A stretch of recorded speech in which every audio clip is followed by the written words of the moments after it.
What happened to audio?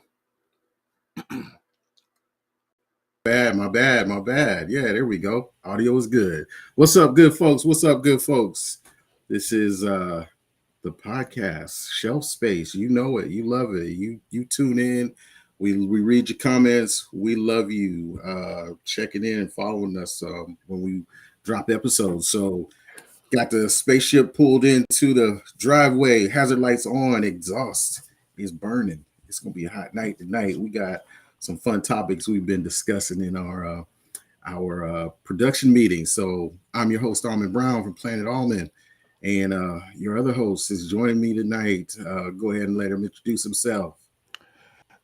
Good evening. And once again, I'd like to thank you all for investing your time in the podcast known as the Shelfspace.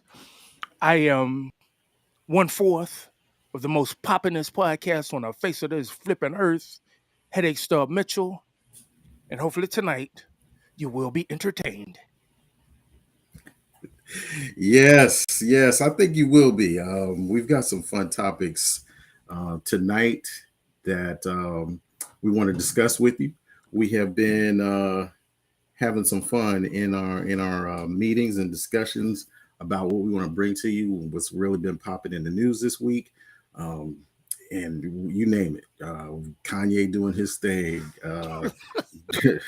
Draymond Green knocking out teammates,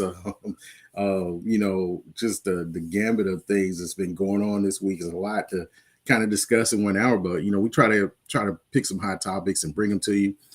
Again, our focus is always on mental health.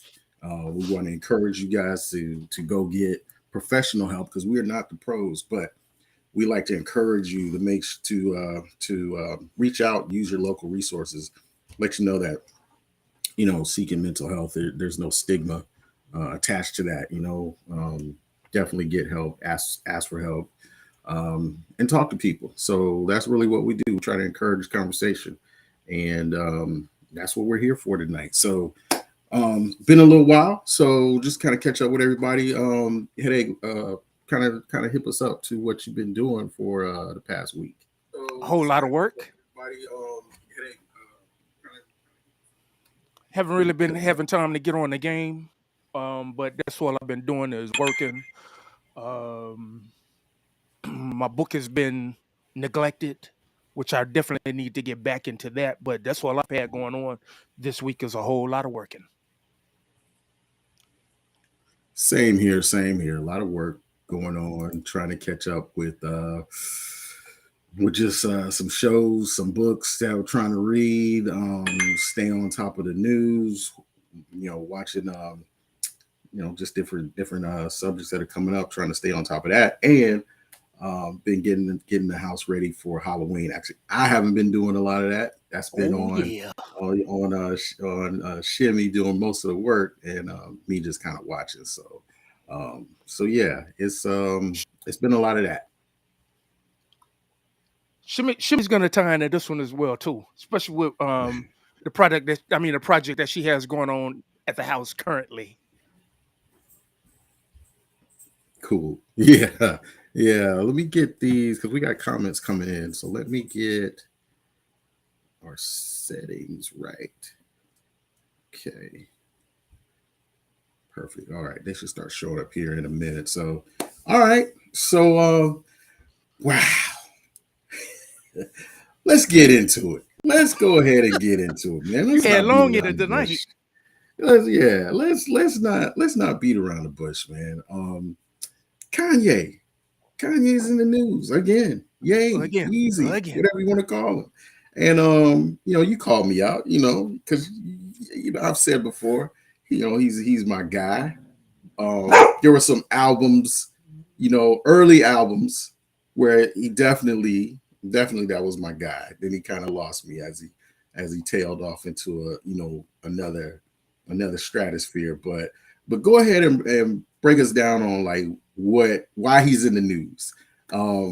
Set the stage for us on what Kanye's been up to. This thing that Kanye has going on this time to me, it's a good thing. It's in the form of, is Kanye really crazy, or is he the ultimate creator, the ultimate creative?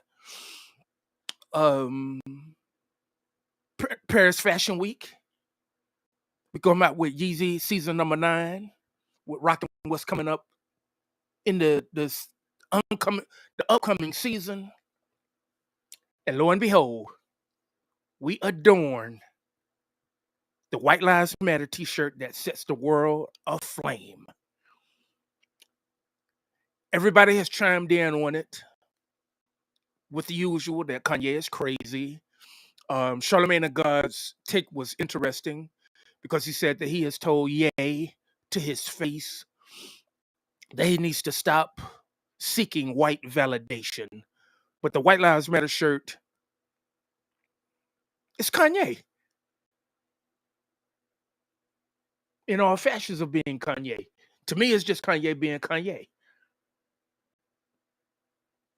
Now, my question to you is, you said that Kanye lost you along the way, that you and Jesus, y'all walked together for a certain amount of time, and then Jesus took his path, and then you decided to take your path, or you're standing there at the fork in the road, waiting on Jesus to return back to old Jesus and give you what it is that he used to give you. Where and how did you all part ways? Good question. All right, good question. That's what So I'm here for. right. So me and Ye parted ways. Um, what was that? Heartbreak. That Heartbreak album. What was the name of that album?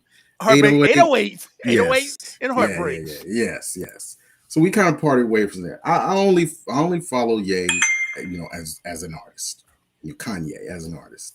But I really liked what he did before he kind of went over the edge with his creativity, because it was a different sound. He was able to talk about a lot of different topics. It wasn't all just you know, drugs and women, whatnot. I thought he was, just he had a fresh perspective, a view of things, and I still think he has that. I just think that maybe now he's gone. He tries a little too hard to make sure people know that he's different. It's more of a, now I'm different. Not only am I different, but I'm different, and you gotta like what I do. You know what I mean? You gotta like it. And then I didn't feel that in, like, late registration and albums like that. He just was doing it, and if you accepted it, cool. And if not, cool. Um, and I think with him doing this, I even watched some of his interview with Tucker Carlson, because that was the one he did, like, right after he came back from the fashion show, and I wanted to see why he did it, because that was my first question: is, well, why? Um, and it was just a rambling kind of interview. He never really gave a straight answer. Um, he just kind of bounced around to different topics. You could still feel like he's a little bitter about him and Kim, and the way the media had kind of exposed that relationship. But he never he the only answer he gave was, well, why? He said, well, why'd you wear the White Lives Matter T-shirt? He said, because it's true. And I was like, okay, but that I get what he's saying, but that's not what the movement was trying to address. And for him to interject that, I think it kind of goes back to, again, that comment he made about slavery being a choice for Black people. And I think it was Van Lathan that had really laid into him, you Oh know, yeah. during that TMZ encounter. And he just seems to live in just a different a different type of reality. And I like the way that he's stated to him. It's like, it's okay for you to feel that way. He said, but there are other people who live in a true reality. And he really, a lot of times, comes across as he's being used, and the thing that he says the most is, I'm not a puppet. I can think for myself. I can be, a free thinker. But he is being used by a certain side to project a, we've talked about this before, an absolute truth when and it's a relative truth for him. You know what I mean? So Is he really being used, or are people attaching themselves to him and it appearing that he's being used? Especially in the case in point, mhm. your girl, Candace Yeah, Owens. yeah. Why you gotta call her my girl? Why you gotta call her my girl? Because you said she can get it on a slow Tuesday, on a slow Tuesday night after the podcast. I said, she's cute. I said she's cute. She is, I said that, She's not no, she's not that, and that's the thing that gets me about you, about how far the different sides of the rainbow are with you. On one side of the rainbow, you have Janet Jackson, oh and yeah. the other side of the rainbow is Candace Owens. How the flip? How the flip you pull that one off?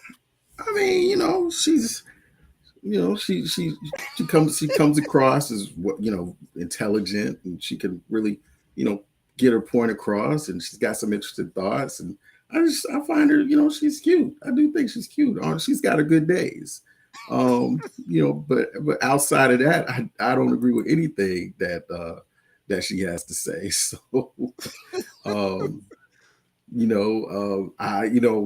my comments about her is that she talks a lot about being on the plantation, and she likes dealing with Kanye, because he sort of speaks that same mind. But my thing is, you're giving up one plantation to go join another. Basically, is what I'm hearing her say. And and back on the Kanye thing, I just think it with Kanye now, he's like entered this phase, and Jen, and I'm not sure why the comments aren't popping up. We'll get him to get that fixed. But Jim made a comment that losing his mother had a profound effect on him. I agreed. In his Tucker Carlson interview, he doesn't talk a lot about, well, the parts that I saw weren't a lot about his mother. He actually was talking a lot more about his dad, and Yep. that his strained relationship that he had with his father. But I think a lot of us will agree that that was the change that we saw in Kanye when he lost his mother. Maybe there were some underlying issues that he had with his father, with his parents, with his childhood that he hadn't dealt with, and losing her, um, with a lot of things maybe unresolved, maybe manifested in that sort of like an anger, um, sort of a sort of bent version of reality for him, that he's trying to put upon people. And because he's got such a big stage for a voice, you know, he does need to be careful about what he says, or what he talks about. And he's not willing to be that.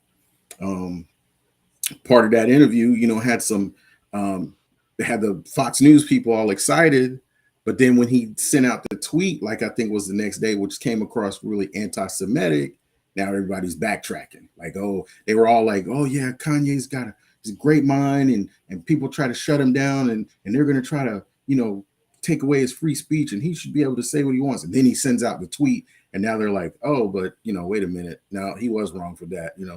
So you know what I mean? That's why I feel like, dude, he's a puppet. He's being puppeted, if that's a word. Over here we kind of will butcher the English language from time to time, so I get what you're saying. Um, Hey, let me ask you real quick. Can you see the comments? Not at all. The only thing I Okay. have is new comments will display here. Yep. Okay. That's what I'm talking about. Yeah. Gotta fix that. But go Kanye is ahead. brilliant though. I mean, I don't like him as a rapper. Mm-hmm. I kind of get him as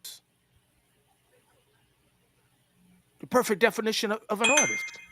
Because we've had this conversation before. Are rappers really artists? And to me, rappers are not artists. They just a bunch of parakeets saying the same thing. But with him, I mean, he's a creative. And the thing with the shirt, To me, I've never seen T-shirts as T-shirts. T-shirts to me have always been body billboards that they convey some kind of message, political, personal, funny, whatnot. That a T-shirt says something about the person that's actually wearing it. So that's the only thing I saw. The Not just the White Lives Matter portion of the shirt, but you run there they are. Yeah, got it. But you have Pope John Paul II, may Allah's peace and blessings be upon him. You got him dawned on the front, and nobody is talking about that either.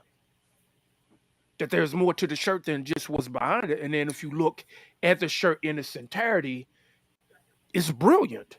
It goes together. You're stating the obvious, but people have automatically, they have attributed Pope John Paul II as being God's, Allah's, subhanahu wa ta'ala, his right hand man. Okay, okay, okay. So you say it was brilliant I get doing it. doing what he did. I get it. What's the difference I between this? no, What's the I difference don't. between this? What's the difference between this and George Bush doesn't care for Yep, black people? right. What's That the same difference? guy, same guy. To me, and that's where I saw it from. Okay, so what I thought about when he said the whole George Bush thing, I laughed. But again, I thought that was at the moment because we were going through Katrina. It did nothing. It did nothing to help the people. In my opinion, it did nothing to help the people or help to solve the situation, help the situation. Um, I think it was. It can be. Sometimes Kanye. I interpret some of the things that Kanye does as Kanye just wants to be talked about. Kanye wants to be the genius. He wants to have said something that is profound and makes everybody go, oh, either we hate him, we love him, which he's accomplishing that every time he does these things. But to go and wear the shirt that says White Lives Matter, to me says, okay, yes, is it true? Absolutely. I'll do all lives matter. We know it does. We know it does. No, it doesn't. We okay, hold on. Before you attack me, I will do all lives matter. Yes. Now that's what he was saying on Tucker Carlson's show. He said all lives matter. And I don't know anybody who doesn't believe that. Okay. But I think when you wear a shirt like that and I believe you can feel like all lives matter, but you can also feel like we need to highlight, we need to put a spotlight on Black Lives Matter because you have situations like Elijah McClain. Recently the autopsy came back on him. That's the young man over in Denver who you see it all on video. He's just leaving the store. The police come up to him. Hey, what's going on? And he goes into almost a panic attack, and he dies from the treatment that he got from the EMTs. They give him an overdose of whatever it was to calm him down. And so things like that, when you're not considering someone as you in a sense you almost dehumanize them in some way when you treat them. They have these encounters with police, and it doesn't happen all the time, but it does seem to happen a lot of times with young black males. And so for Kanye to wear that shirt, it's almost like he's trying to take away the point that BLM is trying to make by bringing the spotlight to, hey, look, we need to treat everybody fairly. And obviously Elijah McClain didn't get treated fairly. We know about Trayvon. We know about John Crawford, the guy in the Walmart who was shopping, picked up one of those little air rifles off the shelf. And I mean, you know what I'm saying? Like that happens every day, but he ends up getting killed and shot. You know what I'm saying?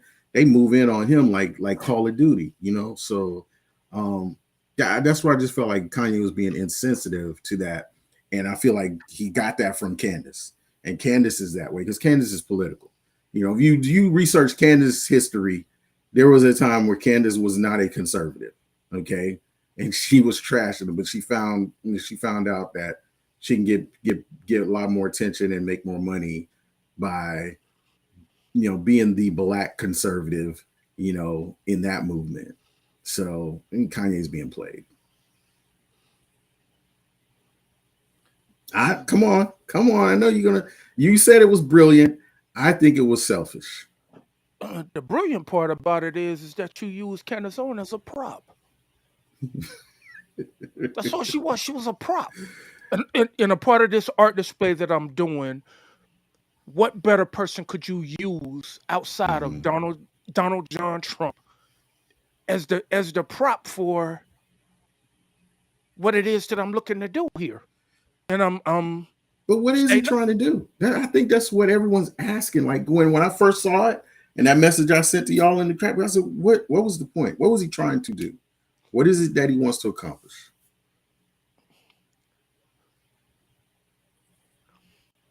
you're looking to accomplish this thing where you kind of want you kind of want white people and not Caucasians, but you want white people to just come out and say, "Yeah, I'm doing this to you." Yeah, it's the same thing that I ask about if the government came out and said, "Yeah, we murdered Dr. Martin Luther King Jr. May Allah's peace and blessed be upon him." What would black people do if they just said, "Yeah, we did it"? There was no magic bullet from up there. We did it. It wasn't uh Jesse Jackson. He wasn't the setup man. We did Right. this. We did this to you. What will black people do? Wow, that's a good question. I mean, I don't know. It's a good You question. know. You know. No, I mean, I You can't. honestly you do know. What are they going to do? Nothing. It's Nothing. business I as mean, usual. right. It's the same thing as like when somebody gets killed on a Friday. I mean on a Wednesday. Friday we're at the club. Saturday night we're at the club. Well, not when. Okay, I think I see where you're going on this one. Um, it, so what you're saying, unless it's some type of high profile killing, basically a white cop, black kid, we're out in the streets, we're angry, we want something done. But if it's just an everyday, you know, Jay shot Trey, we back at the club on Friday. Is that what you? So is that what you're saying? Is that Of what course. Kanye is trying to bring to the surface? That it No, really ain't about Black Lives Matter? no, it's the same thing is just like I just said. Okay, white lives matter. Do something. What are you gonna do? White lives matter. What are you going to do?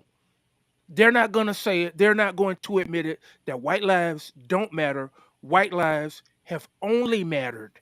What are you going to do about it? Either you can either you can step up and be better, or you can stay there and be bitter. You don't have to physically get out there and do something to white people to prove that you're stronger than them, that you're more callous than them. The way you can win the game is by being better, better I than s what you actually are. so you're saying not seeking the validation. You don't No, need I the don't need valid. your You don't need to be validation. validated. I It's the agree there. truth. Right. It's the truth. White I lives matter. I agree there, but I don't think that's what Kanye was trying. I don't think that was the point he was trying to make. I don't think. I think what Kanye is doing is looking for validation. Okay, so why would you put Pope John Paul the second on the front? Knowing the story See, history that they have with pedophilia and the money that they have kicked out and the cases that they have swept up under the rug. You got white God on the front, you got white lives matter on the back. who knows why he did that?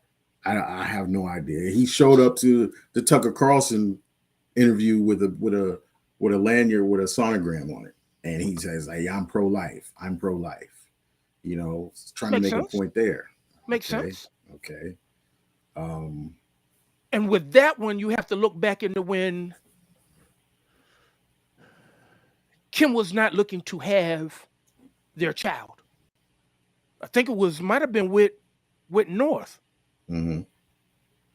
So he had to convince her in order to have the child. So I can see where that portion comes into play at.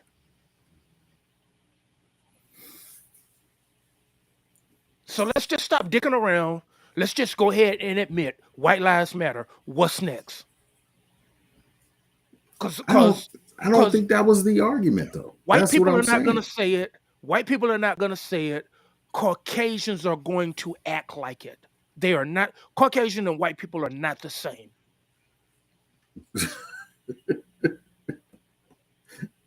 They're not the same. Okay. White people dictate policies. White people determine where your children go to school. White people determine the aid that you get. Caucasians can only run around and call you November 1994 and call the cops on you.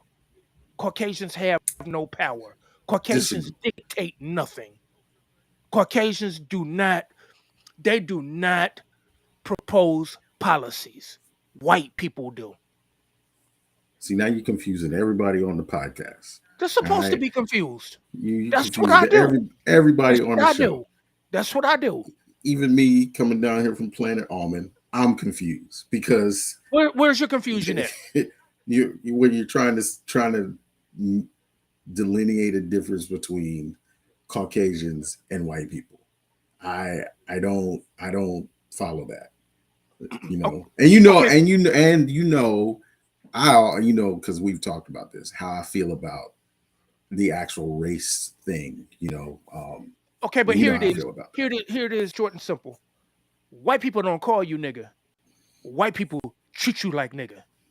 Caucasians call you nigga and they attempt to treat you like nigga. I don't subscribe to that. I don't accept that. Don't Okay, accept. you can accept it all you want to, but Caucasians have no power. Caucasians think that they are white, but they are not. They are Caucasians because the poorer that you are, the closer to pure Caucasian that you are, and we will treat you just like the rest of them. White people don't get treated like this. Case in point, Martha Stewart. She didn't get treated like Caucasians. She went to jail. Okay, you go to Martha Stewart jail. Okay, I see You what go you're to saying. resort. I see what you're saying. You don't go to 401 Walton Way. You don't do that. Now, I don't follow that. So with, with That's a weird way of looking at it. so That's just with a his strange way of shirt, looking at it. so with his shirt, white lives matter. Caucasian And lives, they do. Caucasian lives, that's to be determined. Because when we run out of other people, we're gonna come after you too, because you're not white. You're Caucasian. You have nothing. You own nothing. You can't do anything. And when we run out of people to pick on, you're next. Okay. So I think what you're saying, we're talking about social economic status, where if you don't have any power, it doesn't matter what color you are, you don't have any power, you can't affect change in policy and things like that. You don't have any type of authority. You're saying doesn't matter what color you are. Is that what you're saying? No, that's not what I'm saying because it does matter what color that you are. Hence the shirt, white lives matter. But not Caucasian lives. Caucasian lives, that's to be that's neither here nor there. You're Caucasian. You do not dictate policies.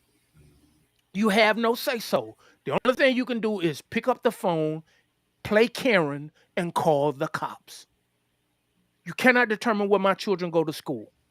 You cannot determine Mhm. how much money that I make. You cannot determine drugs being flown into the country and flooded into the black community. You have no power. Okay. That So is and what that is what white people do. so so you're saying not Caucasian, but white people. can determine what type of job you get.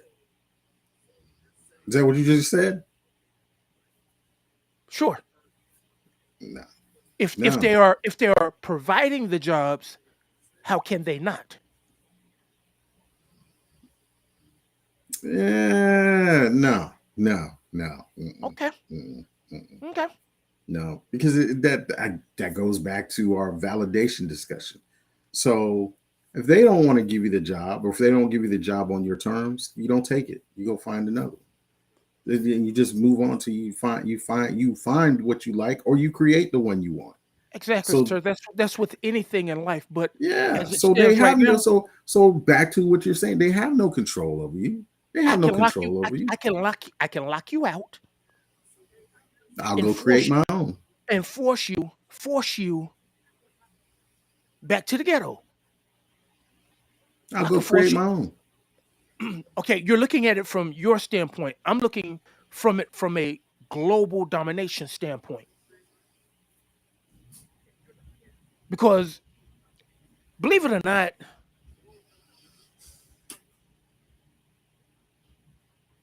I don't even I don't even see Americans as being white. You have no history, you have no place to come from. White people have a place where they come from. Just like with Russians. Man. Russians are white, but they have a culture, they have a history, they have a home to go back to.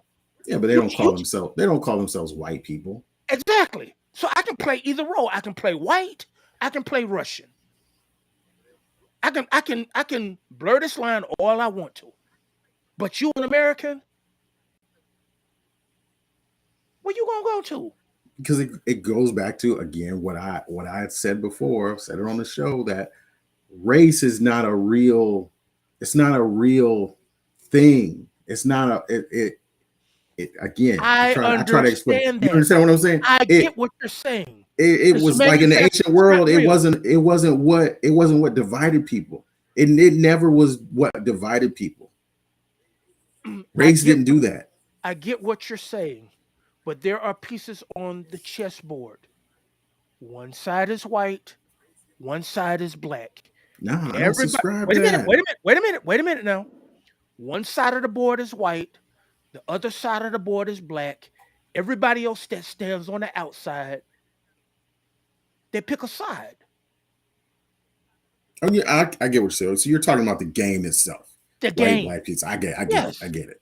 But And that's I'm talking about humanity. I'm talking about us. Humanity, and here on this planet, not on planet Almond where it's just me, but here on this planet.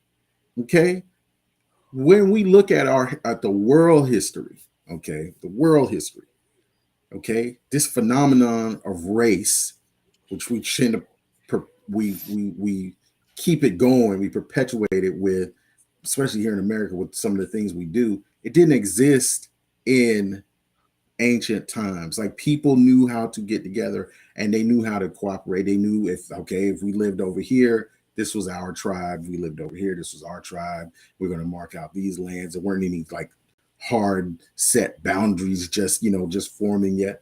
But people followed each other or gathered with each other through common interests, common goals. That's what brought them together. One could have been lighter than the other, darker than the other, whatever it may be. But no one ever said, "Oh, wait a minute, what are you doing here?" You know, yellow man. You know what I mean? You can't be here. No one. They didn't say that. And what frustrates me, about being on this planet, coming down here from planet on, being on this planet is we still use that as the line, the delineation for separating what people want, and we know because you just said it. We know that a lot of times people that are in the same socioeconomic group have the same wants and desires. of course. It doesn't even matter what color they are. Of course. They have the same wants and desires. You get into a certain income status, income level, you elevate it up to a person of authority and power.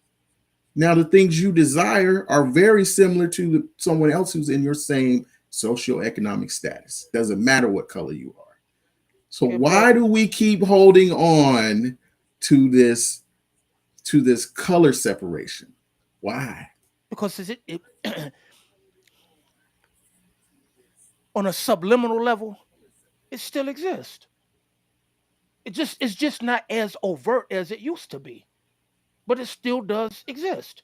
I don't want you playing with my children. I don't want you over here. Yeah, I don't want because if I allow you in, you're gonna turn this into a hood, and I don't want you here. there you go. Now that's where I think if we're driving this bus, that's where it goes to. It's a culture war. It's a culture rather than race because they're fine with they're fine with your boy Herschel Walker Of because course, because he fits conservative culture. They'll accept him all day, even with his hood tendencies. You get what I'm saying? yeah. So it's a culture thing. It is a culture thing, and that can be a discussion that we can have. But when you have that discussion, it really, we try to turn it into a race discussion, but it can just be a discussion about culture because you have people of all colors who want to experience the black culture, people of all colors who want to experience Asian culture or whatnot. They and the beautiful thing, and I wish it wasn't such we weren't so divided, but the beautiful thing I think about the United States is it is probably one of the only places where you can walk down the street and touch everyone's culture, either through food, through clothes, through music, whatever it may be, because there's a shop or somewhere, a vendor somewhere that can expose you to it, and you don't have to go travel somewhere. And I wish we would celebrate that more rather than saying, we got to be right. Back to this absolute truth and relative truth. We got to be right on this. We got to be right on that. And I think that's where Kanye was, and then he just kept going on into some other stratosphere with it.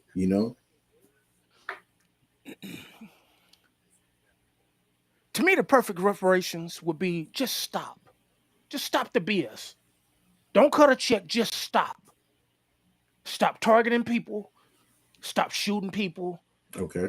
Stop fashioning this prison industrial complex Okay. around a certain Okay. group of people. Now headache talking. Okay. This war on drugs on a certain group of people. This war on crime on a certain group of people. Just stop, and you don't have to cut a check. Now headache talking. Okay. That is where I would like to see reparations go to, not just a check. Matter of fact, keep the check. Just stop the ill treatment, and then that way I can figure out my life and make my life work without being under your boot. That you still pulling yourself up by these bootstraps. That you got one boot on my neck while you pulling the other one up by your bootstraps. Just Okay. stop it. Okay. See, I follow you on when we talk about reparations. I'm following you on that because I don't really see how you can determine what should be paid, um, and who's going to get it. You know what I mean? There's really, it's going to be so difficult to fairly say, okay, here's how we're going to chop this money up, and here's how we're going to get it. But what you can do, I think, where it can start with is you just recognize. I think a lot of time, even in a marriage, so you take two people in a marriage, and there's been some strife in the marriage. Sometimes just recognize that person's feelings or that person's concerns or trauma was legit. That's it. Just recognize it, like you said, and then you can go back and you can stop. You can stop. Uh, you know, perpetuating it and doing the things that make them feel marginalized. If you just recognize it rather than feeling attacked, like, oh, you're coming after me and you're blaming me and I'm not the one who did it and blah blah blah. So that's, I think, sometimes just recognizing someone's pain goes a long way. We got a comment coming. You want to read that? I'm a little shocked by that. I live in Apple Valley portion. I'm trying to get over that one. Oh yeah. Oh, Jen is South Augusta through and through. Yeah. Ooh, but that's deep out there in South Augusta. Mm-hmm. Right. Right. Um. Mm-hmm. Okay. She grew up there. Yeah. So Okay. she out in Apple Valley, and she's seen as the mean white lady, And she said, "I don't take anyone's BS. I get it. People around me see me as anything but neighbors with badass youngins, and I don't care what color their skin is. Be kind. Period. Absolutely, 100%, 100%. Rather than looking at the skin color and automatically thinking, oh, she hates me because she's white. Oh, he hates me because I'm black. The thing about the neighborhood I grew up in, the wonderful thing about that one was we had every culture on the face of this earth. We all played together, and it Mm-hmm. wasn't that you was white, I'm black. The next door neighbor was Vietnamese. The people up on the corner were German. Somebody around the block was Korean. None of that stuff really mattered. It was, Right. can you take these jokes? Right. Can Right. you hit this ball, or can you get tackled? That's the only thing that we really cared about back then. But now you will be hard pressed to find mixed neighborhoods now. That everybody has just kind of segregated themselves off to where they are now. Yeah. Yeah. I wanna argue with you on that, but um, yeah, you're right. You see a lot of neighborhoods that aren't as diverse as you would like to see. But then again, think about, I've heard someone say this: the most segregated place in America is Sunday mornings Of at course. church. Of course. Yeah, and that again is another thing. I don't, and so I can understand culturally, you may worship a little different here. You may sing some different songs. Walk into a place and it's all one color, and you go to another, it's all one color. Wow. Like you, because my dad was military, kind of grew up all over. And there was at times where my best friend was Korean. There was at times my best friend was white. There was at times my best friend was black. It just whatever happened to me. My best friend was Mexican. Whatever. It just happened to be that. And so I always loved going over to PJ's house. His mom was Korean, and you know her cooking, Korean food and the smell, and I mean, it was different things that I enjoyed. I liked it. Um, I enjoyed that, there's no time where I ever felt like if his culture, was having something, having an event, that I didn't feel welcome, or that it meant that mine was diminished because his has a month. You know what I mean? I think it's ridiculous. It's silly if somebody get mad because there's a month dedicated for somebody's culture. Just enjoy it. You know what I'm Same thing with the saying? Little Mermaid. Same thing with the Little Mermaid. Yeah, we talked about that. You're right. Yeah, That you're gonna yeah, attack. You're gonna attack a character based on an idiotic view hmm that yeah, she's too dark for a fictional character has to be attributed to a certain color. hmm That's crazy to me. And there's It's just times idiotic. there's times I've gone and visited churches that they may be majority white or all white, and you don't get the feeling that you're not welcome. You know what I'm saying? You walk in and just everyone treat you're just like another person there. And matter of fact, you're special because you're a visitor. And they treat you good. They say, hey, let's go eat, let's go have lunch, whatever. Then there's times you can go visit a church and you can feel it. You can feel it. You know what I'm Mhm. talking about. You can That's walk that's into a room and you can feel it. That's kind of like how it is at at Juma, which is the Friday service for Islamic service on Friday. Um, Nobody is better than anybody else. Everybody comes in. We all make the same movements. You make the same prayer. Everybody does it in unison. Then you listen to the khutbah, and then afterwards, then they have food and everything else, and then everybody congregates outside. So it's not like you just show up there, get the message, and then go home. There's things to do afterwards Hmm. with your fellow worshipers as well too, to where you all can get to know one another. That's how it And should. then That's how and it it's should not go. all Arabic, it's not all black, Right. it's not all white. You have a mixture of everybody on a planet that's there for one thing, and that's to worship Allah subhanahu wa ta'ala. That's it. Okay.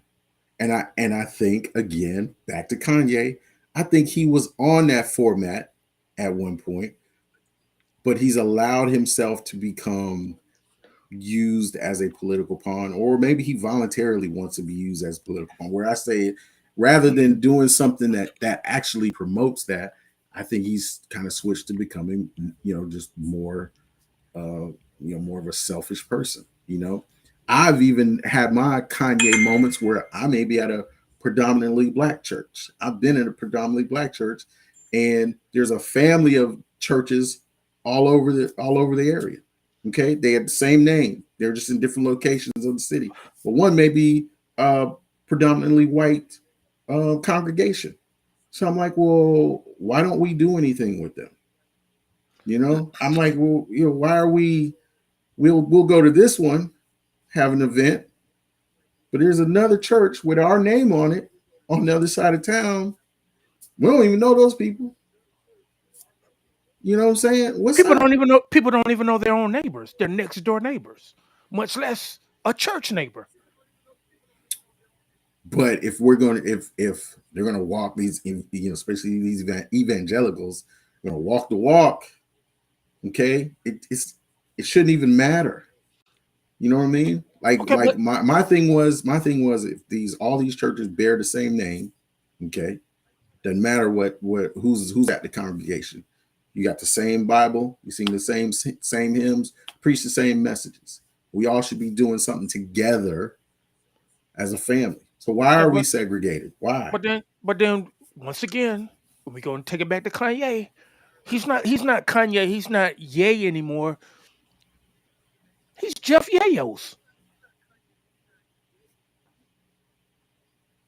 That's who we are. We are attributing ourselves to be on the level as Jeff Bezos. Mm, If Kanye was not in the position that he was in, no one would care. He would right. just be. Well, yes. No, You you're could right. write him. You could write him off as just being crazy, and Right. as we do with our crazy black people, we push him off to the side, Yeah. and he's just crazy. You're right. No one would care if he wasn't in the position he was in, but they care because he has a position of influence, because he Of has a course, platform, because he has a platform. So if you can get him to put on your hat or wear your shirt or send out a message that you've been trying to get across, you're going to use him. You're going to use him for that. You know? I think at this stage of the game, that Kanye, you have to decide on which leeches that you're gonna pick off and which leeches are gonna stay, because it takes too much energy to get all the leeches off of your body. Because by the time you get these leeches off of your chest and you go to move to your arm, there's always leeches that's looking to get back on your chest again. So some leeches are gonna have to stay, i.e., Candace Owens. You can afford to keep her as a leech because that's the only thing she's doing. She's a hanger on. She doesn't really benefit from him. She's looking to attach herself to him Yeah. so that he would parakeet her message Right. to us. Right. Right. She's more valuable with him as a mouthpiece to her movement.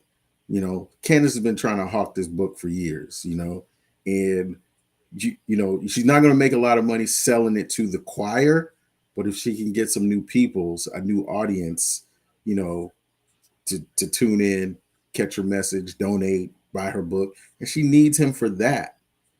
Um, I mean, What made me think about her and her being a prop? The promotion that she has on YouTube now, the commercial that she has running on YouTube now, it's her attack on Black Lives Matter. So that's why she would attach herself to him to further her agenda, but then you use her as a prop and you put her in the white shirt with the black letters. yeah, I saw that. I saw that. So everything But is strategic. That's the thing about being a creative. You have to kind of be a little bit crazy. You have to think outside of the box. You have to see things that other people don't see. And as an artist, you never get to explain these things. You leave it up to people's interpretation.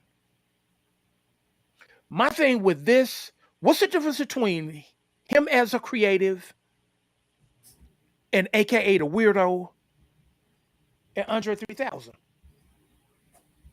Because he got labeled the same thing. They called him the same exact thing, that he was crazy, that Erica Badu, she had some kind of voodoo in her vagina and it made him just lose his mind and the whole nine.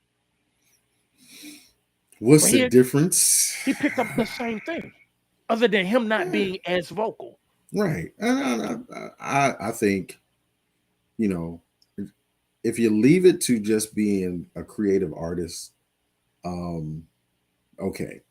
Even if he does some of the say, and I'm talking about Kanye, if he does some of the things that he does without making a statement about it, but when he goes into these, and back to the Van Lathan comment on when he goes into these these tirades about politics and race, and you know what, it's okay for you to feel a certain way about it, Kanye. But I think as a man as smart as he is, can understand that's not an absolute truth for for the rest of the world. I think it's when he wants to say this is the way it is, and he uses his platform to say, here's the real answer, or here's how you should feel, and not give credence to the other side. So I have no problem with his White Lives Matter shirt, but there would be no White Lives Matter shirt if there wasn't a Black Lives Matter movement. You see what I'm saying? Like nobody was sitting around, before Trayvon or before Michael Brown saying, you know what, man, White Lives Matter. I need to get out there and protest and wear a shirt and promote it. And nobody was saying that. So it's obviously in a response to the movement of Black Lives Matter, no matter how you feel about it. And I'll be honest, everybody, not all black people were were fans or you know proponents of the BLM movement. They may believe in its goal and what it was trying to accomplish, but the movement itself were a lot of people who felt like it had been hijacked, and it was going in a different direction, or it was about something else rather than it was just using that platform The or using that umbrella. name, right? But it was going so everybody wasn't on board with that. But I think everyone could at least agree, or most people could at least agree, man, you know what? There's a problem when, the cop pulls up and in 6 seconds has already opened fire on a kid in a park, an unarmed kid in the park who's just playing. There's a problem Eating with that. eating a cheeseburger at McDonald's in the Yeah, McDonald's parking lot in San Antonio, which was the right. last incident. There's a problem with that. So for you and Candace to go to Paris, some fashion show, you're so far removed from what's going on really in the street. You're at a fashion show in Paris or wherever with a White Lives Matter shirt on. It's To the me, world's that largest stage right now. yeah, to me I, that's insensitive. but I have no other bigger platform to introduce my art because that's what this fashion thing is about as well too. It's about fine pieces of art. This is a piece of art as well too. It's not just a t-shirt. It's a piece of art, and this prop right standing next to me, she's part of it as well too. So So it's a I mean, piece of art. it's not like he could have done it in the Olympics or anything like that on the world stage. Mhm. But it's the same thing. It's the same thing with you and your t-shirts. Your t-shirts are a representation of you, Yeah. especially and how diehard you are about your music, about your groups that you stand on, that you will live and die by, that you will defend to the hilt. It's the Right. same thing. It's the same thing. They're body billboards. And I'm using my back as a billboard. I'm using my front as a billboard, but you all are not talking about the front. You all are only want to hone in on the back. Because Just that I feel like that was his purpose. That was his purpose to be the anti movement guy, you know, when he really could be in his position and things where he's come from, what he's done, he could really be a proponent, a a champion for for that. Why not say, look, why not take that stage and say, you know what, here's what I've come up with. You know, we're going to come up with 5 rules, 5 hard and fast rules that if you follow, if you're stopped by the police, you follow these 5 rules, and then we're going to say, police shouldn't have no reason to, use any force on you. And then we're going to say, you know what, I want every police department across the country, to to be more involved in the neighborhoods, get to know the kids so that you know who you're policing, and that kind of thing. So he could have used that a platform to do that rather than just say white lives matter and get everybody upset and get everybody talking and do his interview with Tucker Carlson and to talk about him and Kim and some BS going on with that. Just like late registration Kanye, he was using his platform. He was trying to advance a mindset, have everybody kind of recode themselves and, hey, think about this other than that. There's a new way to look at it. Great. It was awesome. Then all of a sudden, after Heartbreak, it just went to good, like mush, like gumbo. It just, no clear thought was being put through. I don't know, man. It was that's crazy. the hardest thing about being an artist is putting works of art out there and saying I created this to share with you all, and nobody gets it. Nobody gets it. Which is what I was going to ask you is how do parents raise artists in today's modern world where everybody has an opinion, everybody has something to say, nobody is going to get it. You don't read what I read, you don't watch what I watch, you don't listen to what I listen to. But I want to be an artist and I'm creating this art that nobody is getting. Everybody has something to say until one piece sells for $5 million and then everybody loves me now. How do you raise an artist in today's time? Ooh, I think you got to give him some level of confidence. You got to give him a lot of what Kanye's got. You got to believe in yourself. You got to have that level of confidence. But and you've got to have the confidence to follow your own thought, not be led by somebody. Really follow your own thought, develop your own thought. Because if you're the creative one, then it's going to come out of you. And so you develop it and flesh it out rather than letting somebody lead you there. But you also got to understand that everyone's not going to um, everyone's not going to interpret your message the way that you think they should. It may come out a little different. So you gotta leave room for somebody to interpret it their own way and understand that you're not the absolute on the answer. It's up for interpretation, and you got to be okay with that. You got to be okay with that. That's a lonely spot. That is a lonely space or a lonely shelf to be sat on is being an artist in the true fashion of the word of being an artist, because you come from a different area, you're cut from a different cloth, you have a different mindset than the masses. And even for me, there's an art gallery in my head that I am slowly shooting with my camera, but I don't care who gets it and who doesn't. But the pieces you do, you may have a vision for it. It may have a meaning for it to you, and you put it out, and then someone else may see it and interpret it a different way. And it's and I would say, and as an artist, and I don't know how you feel about it, but I feel like that should be okay. Doesn't mean you're wrong. Doesn't mean they're wrong. You know what I mean? It should be okay. You should be like, okay, you took that from it.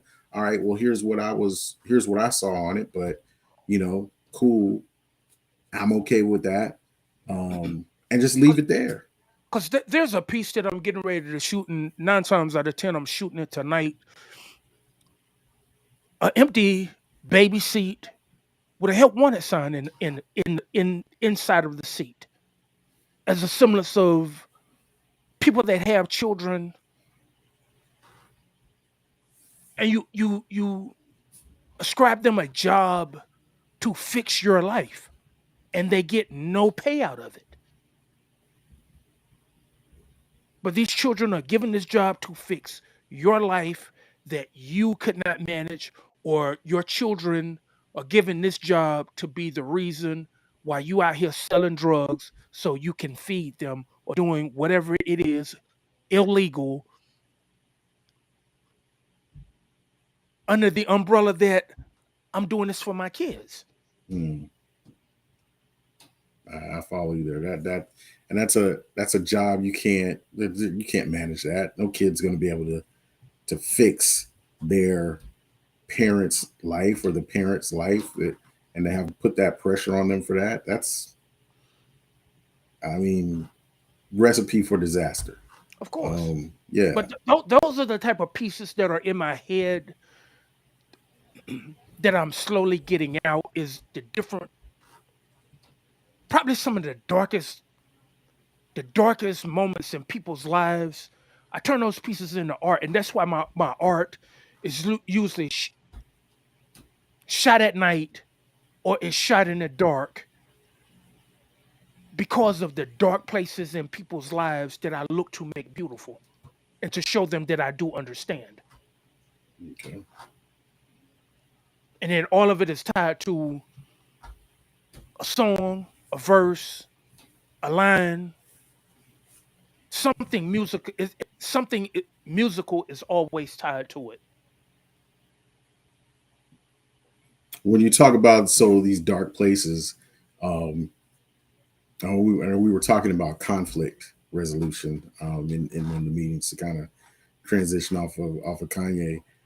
A lot of us grow up without being taught how to resolve conflicts, and when we harbor those, sometimes that is what creates the dark spaces. And I can imagine some of your art, if you're going into those dark spaces, they're spaces of conflict. A good versus evil. A fork in the road, a decision that you got to make, and there's conflict on that. We've talked about that earlier this week. That was one of the other news stories that we had followed, was the old Draymond Green Jordan Poole thing, and talking about conflict resolution. So when you're shooting this art, when you're talking about some dark places, things that create these dark places in people's lives, what are some of the things that you have uncovered, when you've done this? Two of my favorite pieces that stand out is "What Does Change Feel Like," and the way I shot it. It's a person that's levitating, but they have the noose tied around their own neck. And it's a semblance that with change, you have to kill off a certain portion of yourself that you may even enjoy, that you may even love, to appease other people in relationships, a job, your friends, to where you have to kill off a certain piece of yourself. And if it doesn't work, since there is no chair there and you're just suspending in midair by yourself, who's there to help you to get down? Mm. Which leads me into my other piece, which is my first piece that I shot, was me laying on the floor holding my phone, but the person that's on the floor, they're dead. And the only thing that they was waiting on somebody to call just to check on them. And it's based on a song called When No One Cares. And that's based off of Eleanor Rigby, where Eleanor Rigby, that's all she wanted. She just wanted somebody to care. She wanted somebody to reach out, and nobody actually did.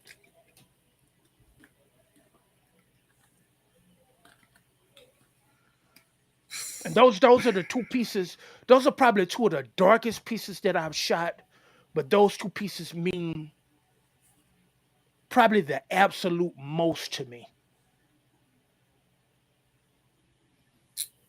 When you say, so she wanted somebody to reach out, and there are people I know that are sort of going through, sort of the same thing. They want somebody to reach out and no one does.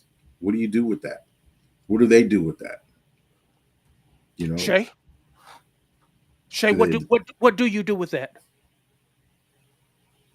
Oh, and by the way, this is my sister. I love this woman to death. Um, this woman has helped me through my own dark times. This woman, she's been more than a sister to me. She's been everything to me, and I love this woman to death. There's nothing that she can ask me that I will not do for her. But I love this woman to death. She has brought me so far. yeah. But So Shay, I'm when wondering, nobody gets what do you do with that? Mm-hmm. and that's what I'm asking her, because this is something that she deals with as well too, is that she is so much to so many people. After everything that she has been through, she still has enough to be more to people than they are to her. So if she can answer that question, she probably can answer the question a lot better than me. Because to me, it doesn't matter, because I'm not here for anything. I just want to do what it is that I'm supposed to do, make my people proud. And if you say thank you, that's fine. If you don't say thank you, that's fine too. I don't even care. That's why I am in my life now, is I don't care. I don't even work for blessings anymore. That if Allah subhanahu wa ta'ala decides to bless me, that's fine. If he doesn't, I understand. So that's why that question is difficult for me to answer, because it doesn't matter. Because even with my art, if nobody gets it, that's fine. My happiness, my art, it is mine. It belongs to no one else. I decide to share those things with other people. If they don't get it, I don't care.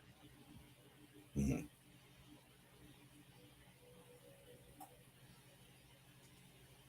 But Okay. that's what she's saying when she says when no one comes to help you. Basically, you got to suck it up and dig it. You got to dig yourself out your own hole. Mm. Yeah, let's see that. So when no one comes to help you, you got to dig a little deeper. So that, yeah, that's kind of where I was, where I was going with that question, because you may not get, like you were saying, she wanted somebody to reach out. You may not get that. You may not get that. So there's got to be at some point, as you are working on self improvement, that you you know, start building yourself up in to certain levels, to where you can motivate yourself, you can manage yourself, you can create the environment that you want, that will help you move out of that darker place, you know what I mean? Rather than waiting on someone or hoping someone comes to you know to to provide that help, because you may or may not get it. But I think we can create the environment that we want to be around, and when we're creating the environment we want, we attract more of that into our lives. I honestly do believe that. I think the problem with um, what we were talking about with Draymond is there's darker things going on with Draymond for him to respond at a basketball practice. I mean, things get heated. I understand that, but the action that he did, where he walked up into him and then without any kind of warning, there's darker things going on with that. To where his environment is a hostile environment. We talked about this before. He responds in a hostile way. That feels comfortable to him. That feels good to him. So he's going to continue to go down that darker path if he does not change his environment. And it starts with his core beliefs. That's just my thought on that. That's my thought on that. And you're laughing, but I'm telling you, it's true, man. It No, is because true. I'm thinking about my own, and then I'm reading my sister's comment where she says it's not easy to do because the depression sets in, because you start thinking about the people you've helped and have dug out of the hole, but they're not there to help you. They will stand around and they will watch you. In her statement, it reminds me of a mantra that I have taken on wholeheartedly. I have drank the Kool-Aid and I'm looking to make more of it. It says, if you're going to stand around and watch me go through hell, stick around long enough to watch me walk out. Mhm. But for me, on that statement, when I do get out, because there's no if, there are no ands, there are no maybes. When I get out, don't get scared now. Mhm. The best time you should have been afraid was when I was in hell in the first place and you knew I was going to find a way to get out. That's where you should have been afraid. Because once I come out and I look at you, what I think and what I say, those things never come. They never join forces. What it is that I want to say, I harbor it and I keep it in my head. Because if I go there, one of us ain't coming back. One of us going back in hell.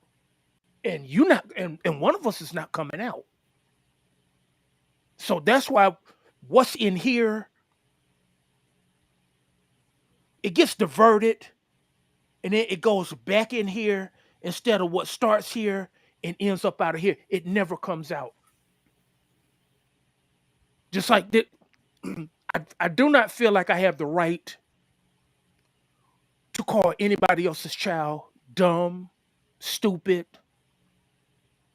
B, or an H. I can feel it all day long, Mhm. especially, especially when I start thinking about people's mothers. And this is your child that your mother raised. And don't let your parent be deceased. And then I start thinking that your parent is somewhere watching you act like this. And they are really proud. Your ancestors are watching you act like this. And you're really giving them something to be proud of. Those are the things that I really want to tell people. But I already know it will hurt them to their flipping core. And they will have to do something to me. Because Yeah.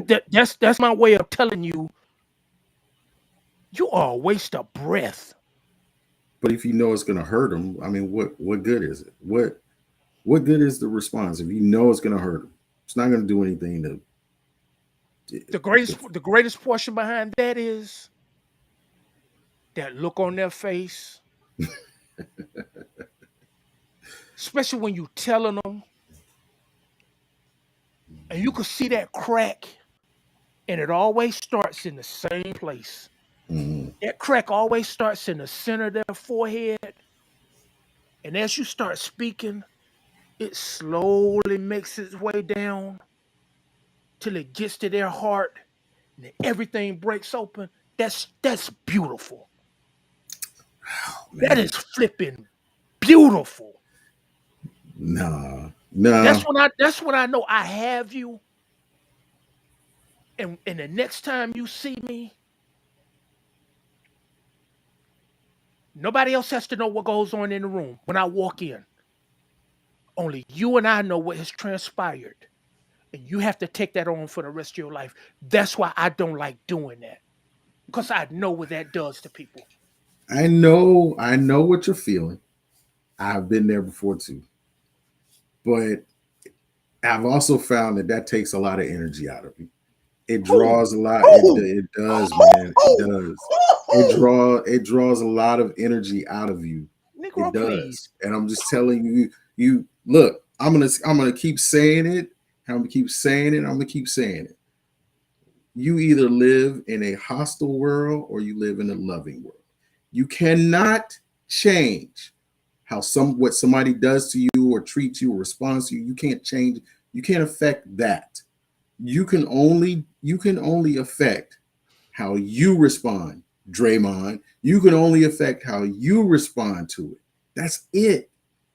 And you can choose that one of them two paths, the hostile way or the loving way. Some people feel like, well, you know, if I do this, if I don't make them pay, and I was there, if I don't make them pay, or if I don't, when I come out of this, they stood there and watched me go through it, and I'm gonna let them know. I'm gonna put that, give it to them.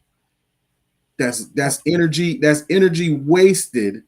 That's energy wasted, taken away from you ascending to another uh, set of code of beliefs for yourself. That's something you're going to put on self improvement rather than directing it to somebody who may just as well deserve it, but it is going to do you no good.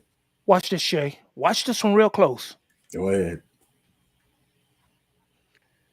You said now Because I've been in you them shoes. So go ahead.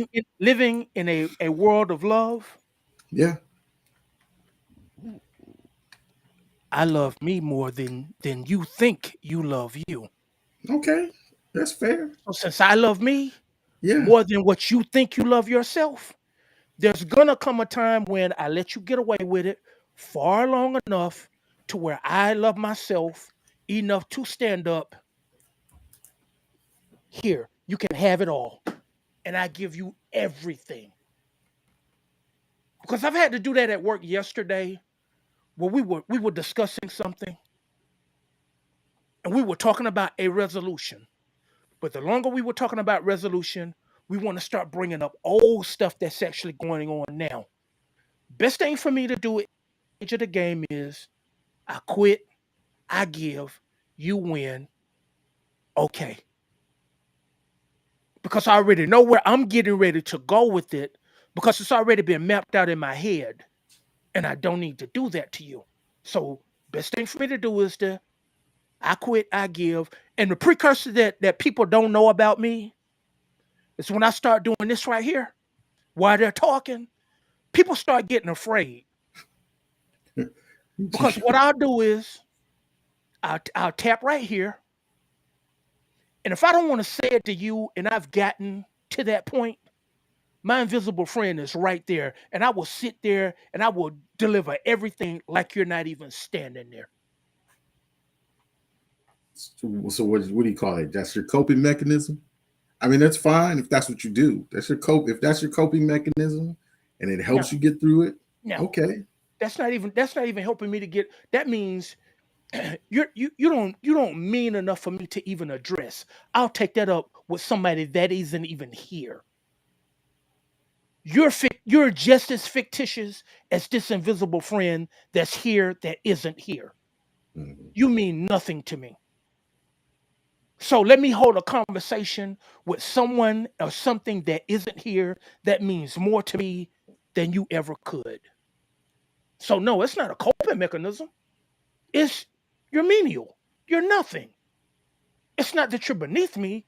You don't deserve my time. I'll Then holler at you. why even engage? Why are you even engaged with them? I want to say what's up real quick to VJ, first time post, long time listener. Thank you, my brother. Appreciate that. But back to that question. See, I just feel like you're investing energy that could be used for something positive and better, but you're engaged with someone who means nothing to you. Why even do that? Okay, because sometimes the dam can only hold back so much water. So you are addressing them. So And and okay, and okay, and and keep going there, keep going with that. and the water hose that you have affixed to the bottom of the dam, it doesn't let out enough pressure to alleviate the water. So sometimes, not all the time, sometimes, bam, we're gonna blow the dam up. We're gonna flood the valley. I don't want to do it. I really don't want to do it. Because like I said, I know me. I know the things, I know the footprints that are on the opposite side of my eyelids. I know me. Mhm. But when you have a good heart and when you're looking to be a decent person and when you're looking to diffuse situations, people view you as that P word. They call y'all Okay, kind of punks and okay. this, that, and the third. And then even when you tell people that's okay, I quit, I give, they want to keep pressing. See, but I think what you're saying, where you're going with that, I think the strength is when no, like again, back to what we're saying. No matter what the conditions are, or how whatever they've said to you, how they've treated you, what they Thank think you. about you. And they said people think. See, that's the problem. Thank you. That's the problem right Thank there. you. Thank People you. think you're weak, but they're not, because if you can't, if you don't give look, if you're the one in control of how you respond to something, you're the one in control of how you respond to something. How are they Yes, going to think? How are they I going to agree. think you're weak unless the way that you're thinking about responding to, if again, you live in a hostile world, you live in a loving world. So if you live in a hostile world, then what feels right to you is hostility. And Okay, but what happened? it's not going to be corrected until What you're in that comfortable space of that. But you live in a what loving happened? world, you live in a loving world, you know what? Doesn't matter what they say to you.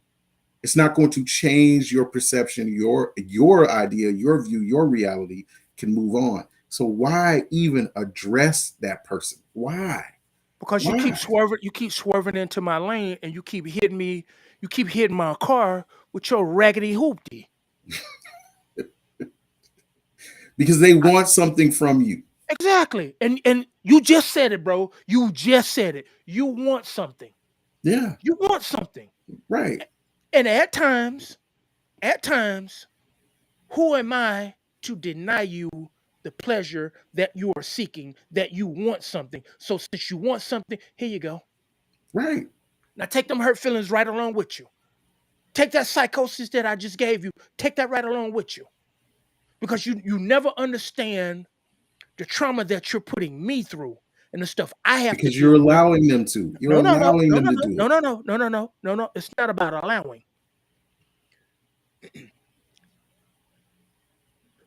We always teach to walk away, turn the other cheek. I didn't say walk away, Hold on now, hold but on go now, ahead. Yep, hold I on now. understand. I see where you're going.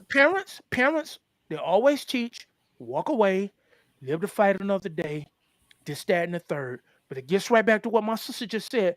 People think that you're weak. Now, it doesn't necessarily mean that you're weak because you never see the strength that it takes for me to hold back, to hold this dam up. And I'm holding this dam up and I'm telling you, please get away from me. Please keep it moving. Yes, you are correct. Until I can't hold this dam no more, and then bam, I'm getting out the way. It's either this dam floods me or this dam floods you. I can always rebuild this dam So you're with telling your me, help or without your help. I can always rebuild my own dam. right. But you're So telling I'm me, telling you, what get you're out the telling way. me, yeah, Get out but the what you're way. telling me is they're going to control your response. No, Yeah, they could keep egging you on until they get the response that you're trying to hold back, until they get that. and So they still have that ability to control you. no, I control that. I control it still. It's the same thing that goes on where people think that control is given. Control is control is never given away. You lease it to somebody else. I'm always in control, whether you picking the scab or not.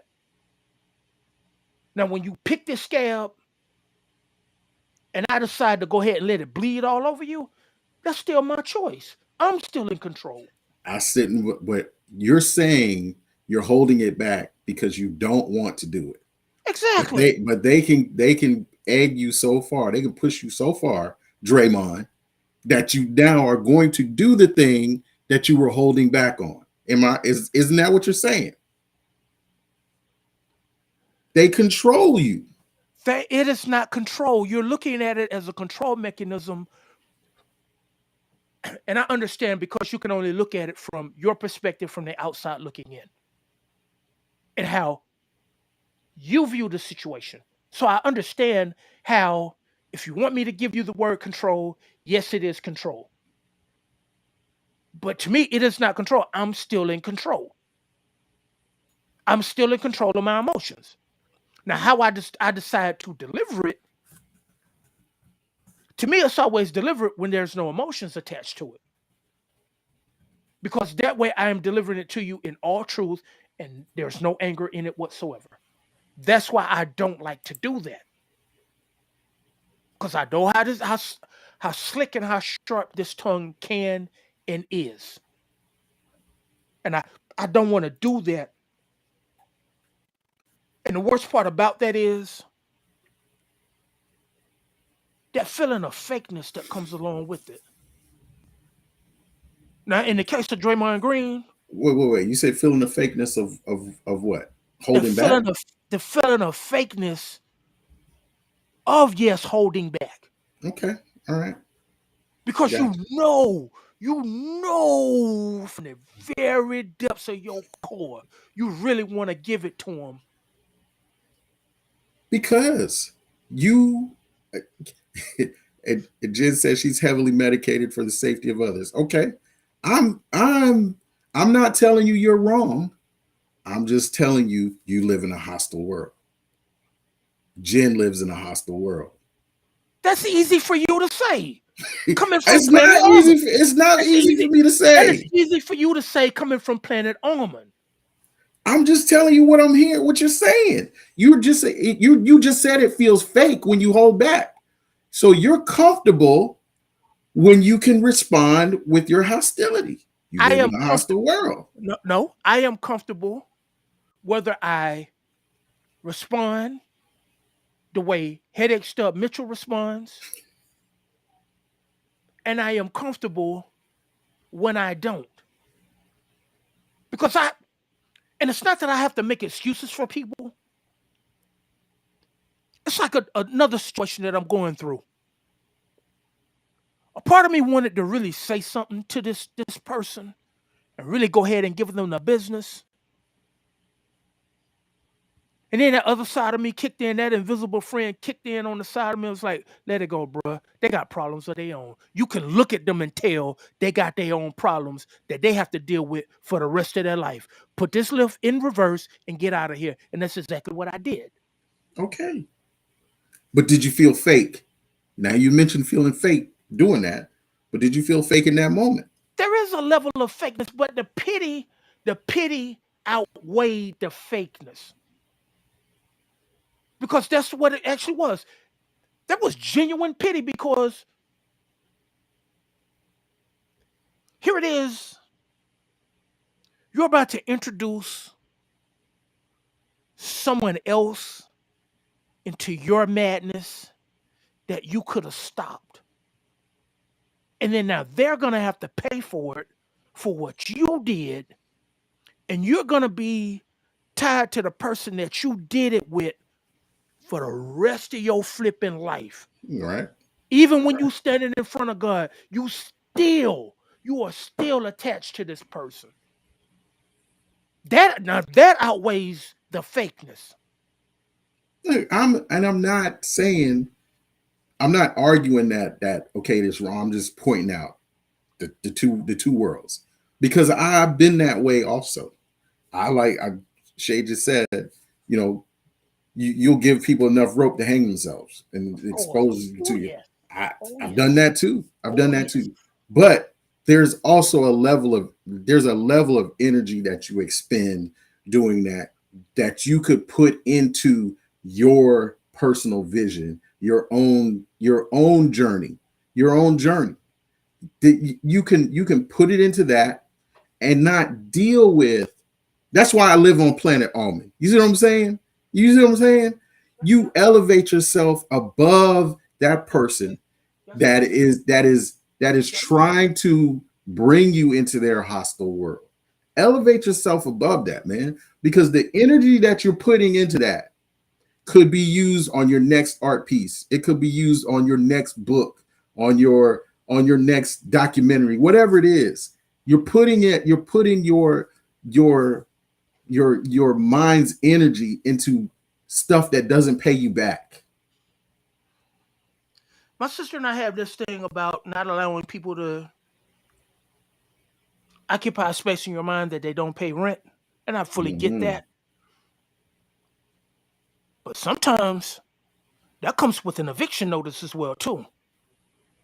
And I don't know anybody that enjoys eviction notices. So And sometimes the the verbality that I use, that's your eviction notice. And I do understand that verbality is not a word, but it is tonight. it is on shelf space. Yeah. You see Don's comment. Wouldn't it be more advantageous to address them from the beginning in the way is the truest representation of how you deal with conflict? Absolutely. What's the payoff? That's what I was saying. What's the payoff for eviscerating them? So exactly, it's not saying you don't respond. And I What's the think payoff? one of Shay's comments, I wanted to say sort of the same thing. Not saying you don't respond. You address it. You address it early. And hey, whatever, if it's going in a direction you're not going to participate and you let them know from the beginning, but there's no payoff in eviscerating the energy that it takes in making them pay for what they did or hanging them with that rope. The energy that you put into that could go into something that elevates you so far that you're leaving them behind. You understand what I'm saying? That's all I'm saying. That's all I'm saying. Draymond. That's what we were talking about, what Draymond did with Jordan Poole. Like, Draymond could have put that energy into something else, Okay, but but his only response is Draymond lives in a hostile world, so I feel better striking him. okay, there's something that you are drastically overlooking. You saw Draymond do all of that woofing. He did all of that barking. Mhm. Jordan Poole did exactly as you stated. He did not get hostile. He was loving. And then next thing you know, bam, you want to crash into my lane with your raggedy hoopty into my Honda. You want to crash your hoopty into my Honda and expect me to take it. Now, what he did was, and I don't agree with it, when Okay. he decided to put his hands on him and to push him off. I don't need to put my hands on you. That's when, since you want to go there, sit on down. And that's when that's what puts me in what you call living in a world of hostility. Right. That's when you get that verbiage. That's when you get those words. Well, Because now you have elevated the situation to where it didn't need to go in the first place. I took all your jabs. I took all your shots. I took you calling me all kind of B's and H's and all the rest of that stuff. Where you overstepped your boundaries was when you put your body on mine. you're exactly right. Let's go. Now, Let's go. living in Let's a go. loving world, living in a hostile world doesn't mean you don't defend yourself. I never said Okay. that. Okay, but Jordan okay, so Poole, so Jordan Poole's mistake, his where's the loving mistake. world at? Where is the Okay, loving let me. world at? I'm gonna just tell you, Jordan Poole's mistake is number one. He let Draymond enter his personal space. He let Draymond get too close. That that base level, the very base. I don't care what kind of world you live. You don't let somebody walk into your personal space like that. How But was he gonna number, but stop the that? no, How was but he gonna because stop that? this is how he stops it.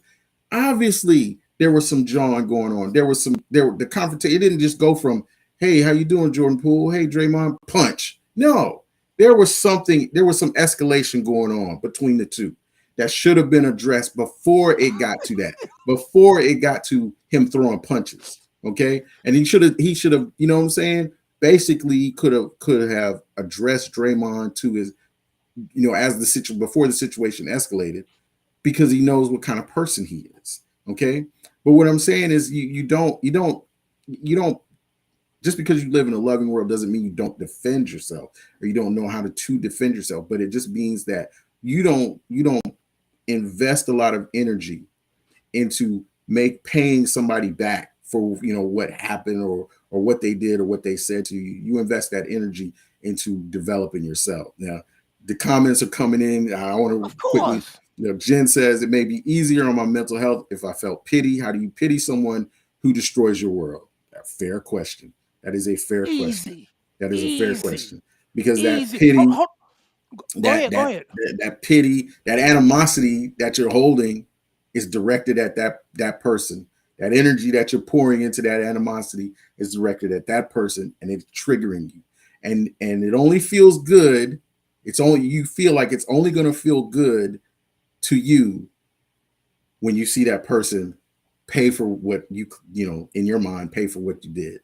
And you've got to redirect that. I know it's hard. It's easy for me to say because I'm not feeling it. I know it's hard because I've felt that too. So I understand that. But it's when you change your mind's focus to say, okay, this is what's happening to me, but this is not how I have to respond to it. I can respond to it in a way that is better for me mentally, that is better for my health.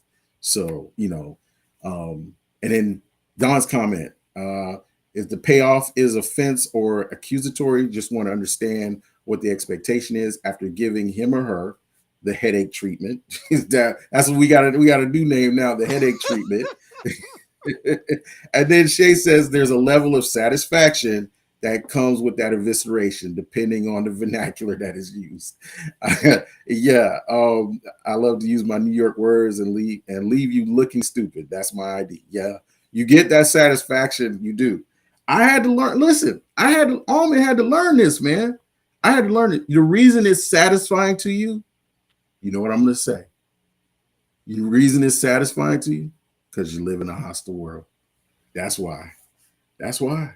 Okay, so the way that you make it seem like with this living in a loving world and living in a hostile world, Come you to act Planet as Almond. you act as if there are no visitors to either world. That we don't have people Oh, that come and visit the other I'm glad you world. said that. I'm glad you said that. You Yes. knew I was gonna say I'm glad that. you said that. I'm glad you said that. Yeah, because there are times where you lapse. There are times. No, You're this is not human. about you lapsing. This is about a visitor Yeah. Okay. Right, right, coming to right. knock on your door and ring your ring doorbell, and you sitting there telling them, nobody's at home right now because Right. I'm watching you on my phone at the job, and they decide to come in the house anyway. I got you. I got you. So I just want to say there are times when you'll lapse between, you'll fall back into one of the other worlds. But Oh, when you're saying, when it comes to your doorstep, when it comes to you, when that hostile person comes to you, I'm not saying, I never said you can't defend yourself. But I what will I'm meet you. saying is, don't let them. How about this? Respond appropriately. How about not? Respond appropriately. How about not? How about I meet you at the door? I see you standing here at my door. I allow you to come in. I sit down. I serve you juice inside of one of my mason jars, and we sit down and we hold a conversation. But then you only want me to see your side. It's time for you to give me back my jar. Okay. Get the flip out. Right. Right. You're right. Now, when you decide to come inside my house and then you want to start kicking over trash cans and knocking down my books, after I told you clearly, don't even touch my books, you kind of open yourself up when you came to visit here. This is a nice place. You've come to visit here and you've brought your hood mentality Your hoodness, you brought that over here into my loving space. I'm not living in a world of hostility. I'm getting the hostility out of my world. Right. They won't even feel So, comfortable there. so, so you may get the headache treatment as a way to get out of my world. That is what we, the four of us, are saying versus the one of what you are saying. With this, you living in a hostile world. You live in a no. We don't live in a hostile world, Yes, but you do. hostility is going to come and visit, just like it rains in paradise. Yeah. But people aren't prepared for it to rain in paradise. So when it starts raining in paradise, it's time for you to get out. Take that mess over there. And if I have to grab you by the scruff of your shirt, give you the boot to the rump for you to get out, you have to get out. That is what the four of us are saying. All right. I'm gonna hit you. I'm gonna hit you with some almond wisdom, and you ain't So gonna like it. and my sister, the wonderful thing that I love about her, you know what you getting.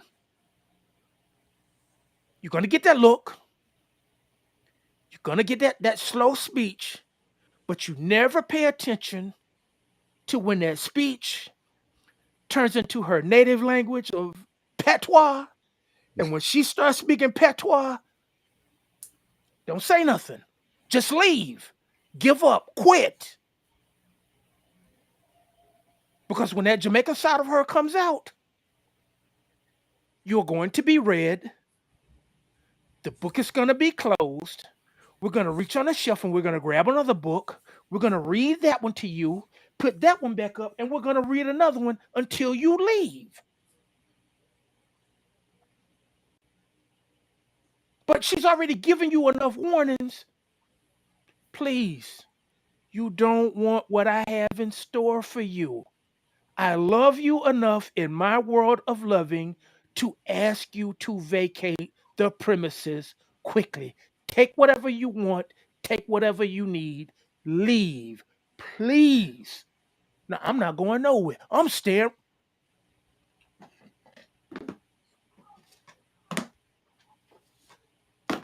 Pick, pick, pick which one you want me to start reading first. When she start reading you, it's not going to stop until you leave the library. I But why follow should you. she have to go there?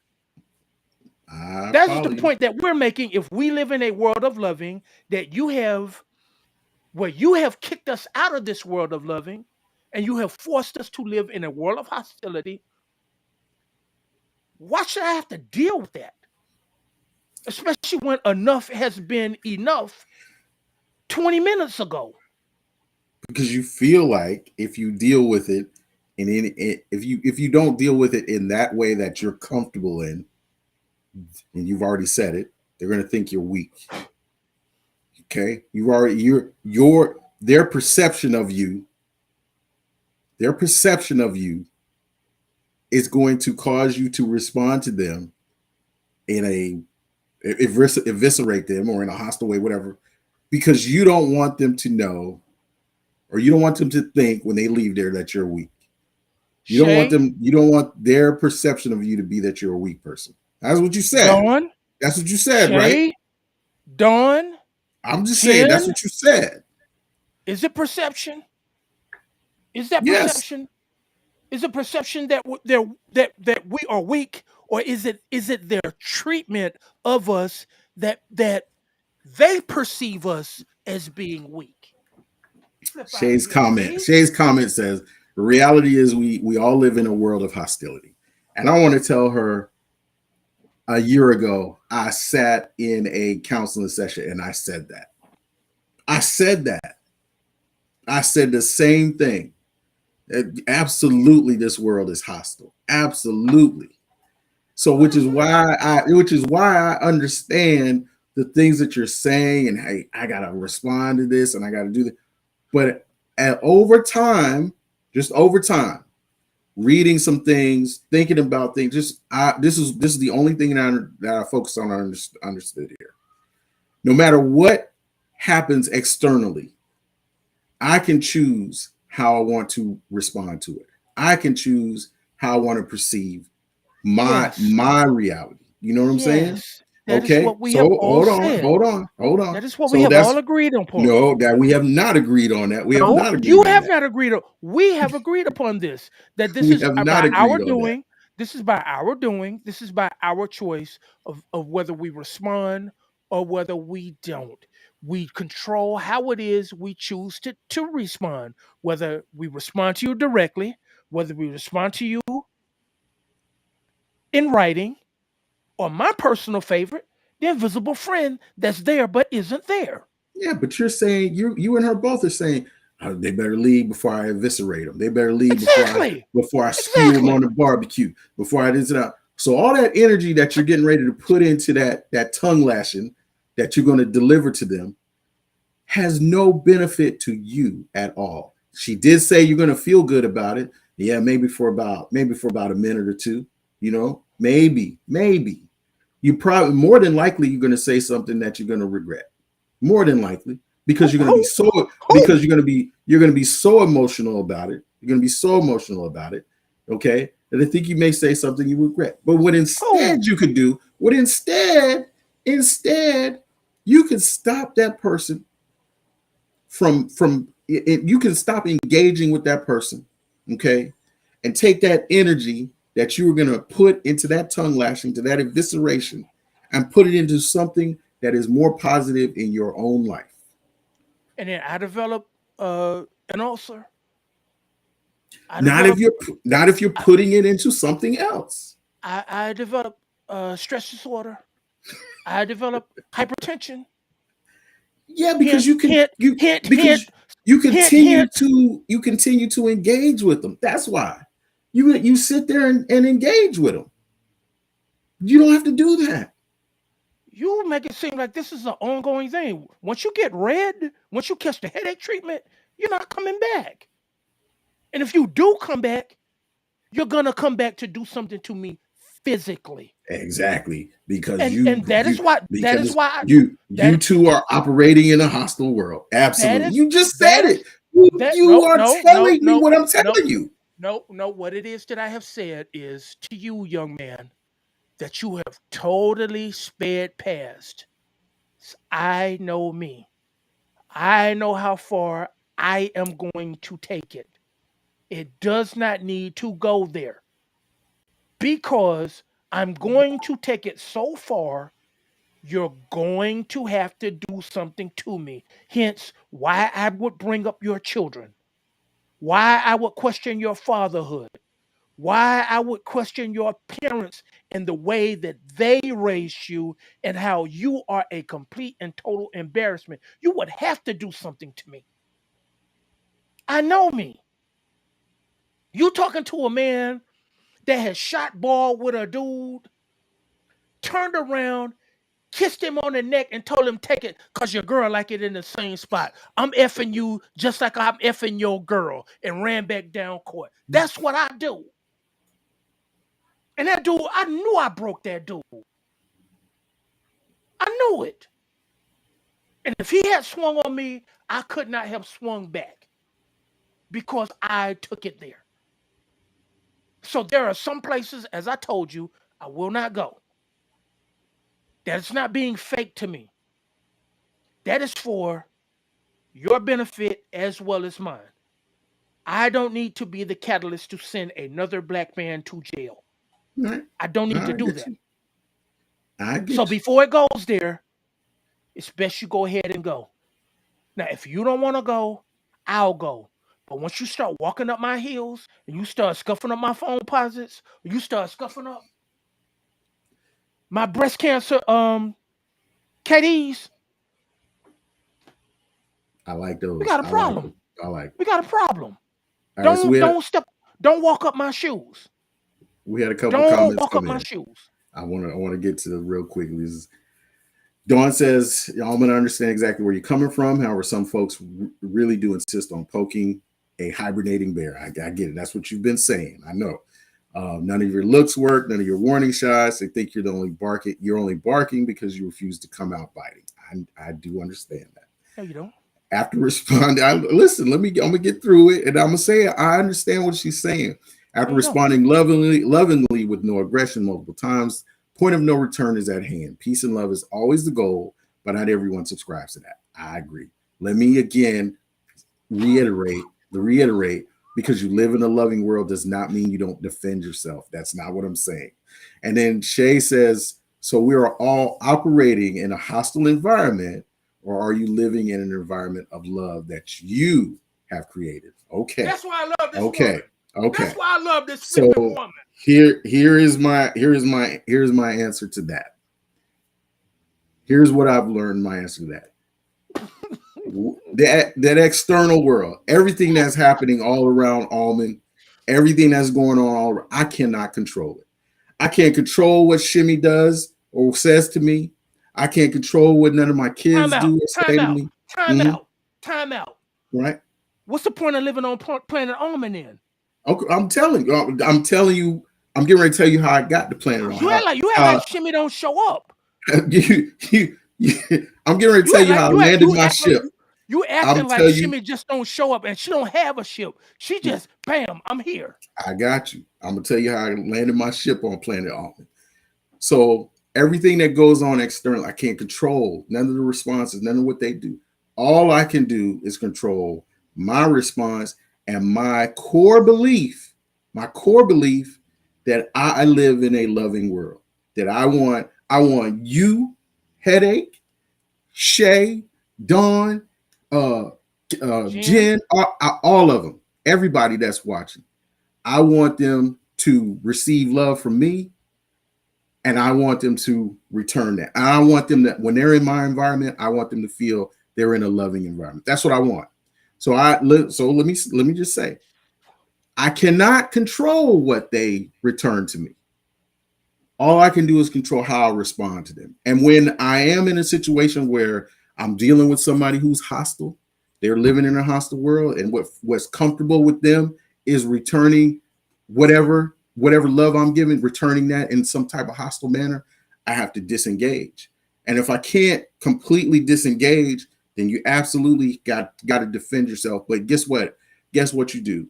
You stand on your ground, you state your ground, you say what it is you feel, and you walk away. You as soon as you're done, you don't invest any more energy in that than you have to.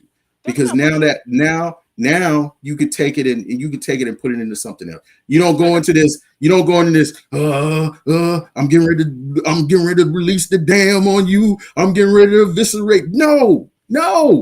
You go right when they're poking the bear. Like, hey, I see where this is going. So you know what? Here, this is who I am. This is the world I live in, and I'm not going to engage with that. And if that now, you know what I'm saying, if you got to defend yourself, you got to defend yourself. But once you have removed yourself from engaging with that person, put the rest of that energy into something better. Which is primarily the same exact thing that I said. It's not ongoing. It's I've damn near begged you with my eyes to please leave me alone, and you still want to walk up the back of my phone posits as I'm walking away. I'm not God. God has a gang of cheeks to turn. I only have two. So therefore, you done walked up my shoes, you done scuffed my shoes, you done scuffed them one too many times, and bam, I give it to you, and then I keep walking. That's the only thing that all of us have said. We do not look to That harm ain't all you anybody. said. That ain't all That you said. we do not look to go out and actively harm people with our words. Right. That is that is not anything that I have ever said in my life. But they can get And it though. But you gonna let them sit there and poke the bear, and you loading up the chakra, ready to give it un, to them. until you have poked it one too many times as I'm walking away, and now you're starting to poke me in my back. So now when I reach around and I grab your hand, I'm not holding your hand there. It's come on, let's go. Let's go ahead and take this walk. And then after I'm finished with you, you can leave now. There's no more energy to explain because Let me I'm not gonna keep revisiting the situation. let me ask you this: what if your response was rather than unleash the dam on them? What if your response was, you know what? I live in a loving world, and there's some things I could say to you, but I'm not even going to go there. I'm not even going to engage in that. So I'm gonna walk away from this right now. Isn't that the premise of okay, I quit, I No, don't give, say, don't you see, don't you do that. I win, quit. Don't say that. Don't you say that. you win, Don't say win. Don't say quit. uncle, jumping Jehoshaphat, something. Don't say everybody can get it. I know. Listen, y'all. I know the feeling, but I see this is what I think. Don't say win or I quit, because that's the connotation of one side loses, Of and course. And that's not. But see, I'm comfortable with you winning. but see that If you no, need to no. win this, because certain people they do need to win. I am one of them. At times, I do need to win and I need to overwin. There are times, Yes, there are times when I I am know. at that stage, I know. especially when I'm especially when I'm giving it to you. I'm not about to be I'm not about to be Coach K with here goes the layup. Good game. We dunking on you. Right. And I am one of That those people. feeling of I need to win. I am one of those people at times. Yeah. So therefore, when I say you win, I am comfortable with losing. Losing does not make me a loser. I am not a loser. Losing is something that happens. Losing is not who I am. No, let me tell you this. Hostile people, hostile people solve things in two ways: wins and losses. Draymond win, Jordan Poole Hold up now. loss. Hold up now. It's a Hold up win. now. That's Hold up. what it boils down to: Hold up wins now and before you go losses. down that mountain now. Hold up before you slow walk down. I'm Cause see, what you about to make me do now, you about to make me slow walk that same statement down the mountain. you can walk it down the mountain. I'm listen. You yourself, Listen, by your hostile own people have admission, to win or you by lose. your own admission have come on this show and Yes, have stated, I gotta win. win. I gotta win the argument. Yes, I gotta I win the said argument. that. I gotta win the argument. But then Yes, you came right back to statement before. You can't be like that. I It's said it's that. not right. It's not I fair. And then I've you just came told right you back that. down, and then bam, I gotta win. I Shimmy don't told you stand. that. Shimmy don't stand a chance. Look, I'm not denying that. I told you. I said a year ago. It took me over a year to. I was in a hostile world. I was living in a hostile world a year ago plus. You know what I'm saying? I just now was like, wait a minute. I'm starting to understand what she was telling me.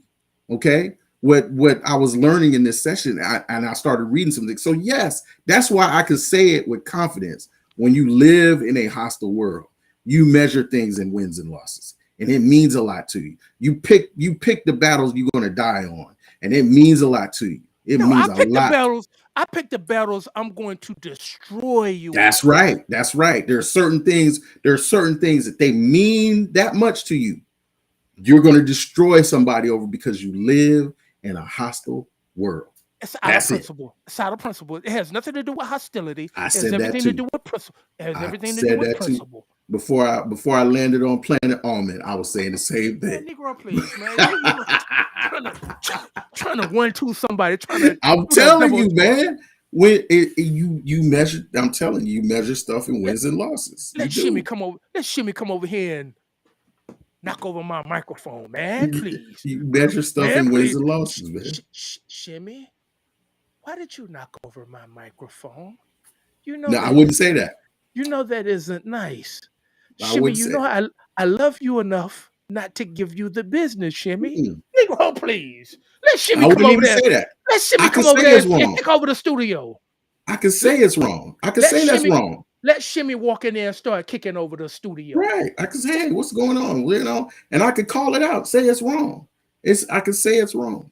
You know, it's no, you understand, living in a loving world does not mean you don't ever flex a muscle. Doesn't mean that. Read them two top comments, please. So we do not live in a perpetual state of aggression. Thank Okay, you. I can Thank you. accept that. I can Thank you. accept that. But Read. oh, I don't know, oh, but no okay, buts. No okay. buts. I'm gonna come Read back that to that one. second. Read, And read that and second one, and it's then okay. you can butt it. Okay, it's okay to engage in behavior that you know is problematic, as long as you recognize it is and are working on it. I totally agree. That's kind of where I am. Bam. That's where Bam. I am.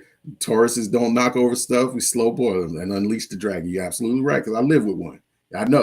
Ladies and gentlemen, Okay. Mrs. David Duncan.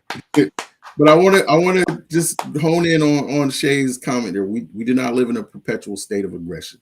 You're right. Your blood pressure would be way up if you did. But a state of aggression, especially at times of tension, state of aggression feels good to you. When I'm not, I don't know you personally, Shay. Let me not say that. Let me not say that. Because I was about to But say something. when you live in a hostile world, even like I said, you can float in between the two. But in a time of tension, the aggression feels good to you. The aggression feels right. It feels right. It feels comfortable. That's why people go to it. I'm telling you. I'm telling you, because I was there. I'm telling you. I walked in them shoes. The power behind that statement of we do not live in a perpetual state of aggression. No, you don't. You don't. The reason that you do not understand that is my sister is a native New Yorker, where it is easy to Yeah. live in a state of constant and perpetual aggression. Yes. That is why that statement coming from her is so flipping prolific. I understand. I understand. She says I'm speaking for myself. I mean, Thank that's you. all. You're right. That's all I can say. Thank you, But Dawn. but but I can just share with you. Listen, I can just share with you what my experience was. You can take it how you want. You can take it how you want. That's all I'm gonna say. And we can give it And back to you too. exactly. But I'm just gonna share with you what my experiences were, and I'm telling you, and we gonna bring it to a close. But it's a quote from Albert Einstein. I've been saying it all through the show. The most important decision we make is whether we believe we live in a friendly or a hostile universe. That is some truth for that ass. I'm telling you. It is when you make that decision, you're just gonna respond to things differently. You feel differently about your environment. Doesn't change your environment. You just feel differently about your environment. And I think Dawn kind of, she didn't Kinda. always You I know she you're not didn't about she to say didn't she agree with me kinda. totally. She didn't agree with me totally. And she's right. Each person's experience is Thank valid. Absolutely. thank you, She Dawn. didn't agree Thank you, with me Dawn. totally, but she did say, like, investing energy into retaliation and eviscerating somebody who doesn't mean anything to, who's not a fit for your world. I am going to continue to say that's a waste of energy. That's all I'm going to say. All right, we're gonna bring it to a close. We're trying to keep our show into a certain amount of timeline, but I enjoyed all the comments tonight. Um, we can definitely continue to pick this up. I want to thank everybody for tuning in and dropping some comments. And please understand, the best comment I can end with is what Don said. Each person's experience is valid, and I'm glad that we can share that. So, um, and What I she know said. I What she don't feel said. like you're walking around spewing hate. I really don't, because I What wasn't she that said. way either. I wasn't that way either. What I am saying is, I think you're ready. You're ready to confront, like, you're ready to confront hate. I'm not saying you're looking for it, but you're ready for it. You're just ready for it. You expect it. And there you go. You expect it to come for you. That's Is what that I the would say. word? Is that the word expectations that you really want to? Yes. Yeah, I do want to say that. I do want to you You might expect it want to to come. you might want to retract that one. You might want to put Okay. that one back in I mean, the again, thesaurus, I, because it's not, I it's could be wrong. I for could be most of wrong. us it's not about expectation, because when you expect something, you're looking for it to happen. That's why I'm Yeah. questioning that. But Yeah. as they just said, We don't walk around in a constant state of aggression, which means No. that you're on edge, waiting for something to happen. You expect something to happen, un- un- rather than, bam, okay, you took your shot, bam, bam, now take them 2 shots back and go home. Now we're not about to Okay. stand here and start trading shots all day. We're not about to do that. But in the case of Jordan Poole, I wouldn't have put my hands back on him. He'd have got that verbal beating. So Mhm. he wouldn't have been looking stupid. I wouldn't have wanted him to look stupid. I want you to feel it. And that's where you would have got that verbal barrage instead of me pushing you, causing you to swing on me, and having us looking ugly in front of the world. Now, since that tape had no audio, anything can be said when I Right. lean into your ear and I say something like to the effect of my hero Kevin Garnett. Your wife tastes like Honey Nut Cheerios. Yeah, I remember that. Of course you do. Yeah. And no So I and no punch mean, and no punches were thrown. There was no no, he he hostility. he went looking for him at the team bus. He was standing outside calling him off, told him to get off the bus. Exactly. Yeah. But that's for the betterment of both of us. Hmm. You took your shot at me. You opened this door. I took my shot back at you. Let it go. You took your one, and it just so happens that my shot was better than yours. So now you want to keep agitating it, and I don't want to do this because I love you. I love you enough to give you. You took your one shot.